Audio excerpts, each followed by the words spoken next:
How the rich use the internet versus how poor people use the internet. Sometimes last year, I wanted to employ a man. While interviewing him, I asked for his phone and the permission to log in to his YouTube homepage. Whether I want to employ you, promote you, or know maybe you are a poor or rich person, I really don't need you to tell me anything.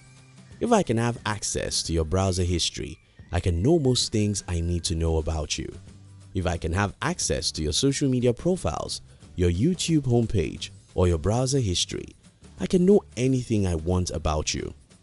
I can know whether you are likely to end up becoming rich and successful, or you end up like every other Joe. That's how powerful the internet is. In this video, we'll be sharing with you the difference between how the rich use the internet and how the poor use the internet. Let's get started with the fundamentals. The fundamental difference between how the rich approach life and how the poor approach life is that the rich are opportunists, while the poor are usually consumers. The rich look at life, technologies, and every other thing as an instrument for creating wealth, while the poor usually see these things as instruments of pleasure.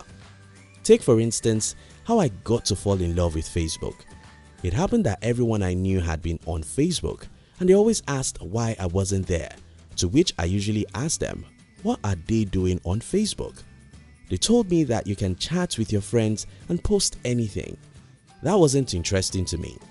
But one day, I met someone who told me that I could use Facebook to promote my business. Bam! I rushed in. Similar thing with the YouTube. One day, I discovered that YouTube is the second most popular website in my country. I immediately remembered what my business teachers have taught me about business, which is as simple as wherever people go, money is there. I rushed to join the YouTube. Today, I use both YouTube and Facebook as instruments to create or promote my business. Because the rich are opportunists everywhere they go, their objective is to take advantage.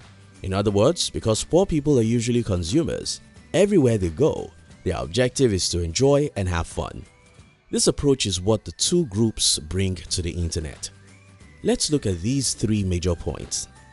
First, the rich use the social media to promote their businesses or personal brand, while the poor use the social media to show off their new watches and cars. The rich are in constant search of how social media can help their business or personal brand. They want to take the advantage of millions of people who are on Facebook, Instagram, and others to sell to them or to get them to know about their personal brand. The poor wake up every day to be concerned about who likes their photos and who comments on their post. Second, the rich see the internet as the best instrument to learn. The rich know that they can learn practically anything via Google and YouTube, and they take full advantage of that.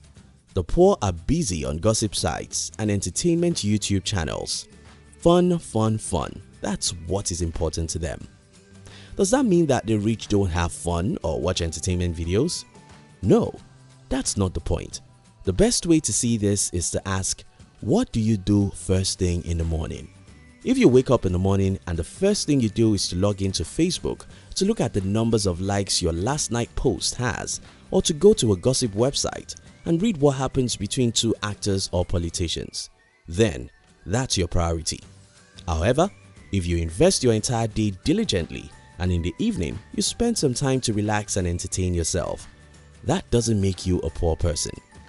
So, what is the purpose of this video? Well, we hope this video challenged someone to rethink how we are using the internet, because there are only two hands, left and right. There are only two ways to live: be a consumer or be a manufacturer, be an opportunist or be a victim of marketing. Should we continue using the internet as consumers?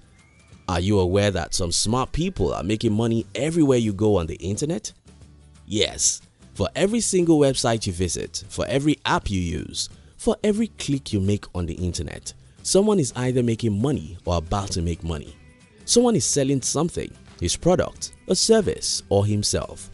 Should you be a victim of mass marketing or a creator of those marketing? Should you be a consumer of everything? What if you can be an opportunist? What if you can create something other people will be happy to use, consume, or pay for? Yes, you can. The best way to start is not the internet itself. It's your world's view. You have to change your world's view. You have to stop thinking like a consumer. You have to learn how to stay back and ask question: who made this and why? How does someone make money from this? If you change your worldview, you'll change the way you consume the internet. You'll stop being a mere consumer who is a victim of marketing pitches. You'll start being an opportunist who uses every medium possible to promote himself or his products or services. The internet is the greatest invention of mankind. Like every great thing, however, it does hurt billions of people while it helps a few people. Stop being a victim of this great thing called the internet. Start using the internet as a smart individual. Don't just be a consumer of the internet. Be an opportunist. Think, create, sell. Thank you for watching our videos. We'd like to give you another interesting video for you to enjoy next.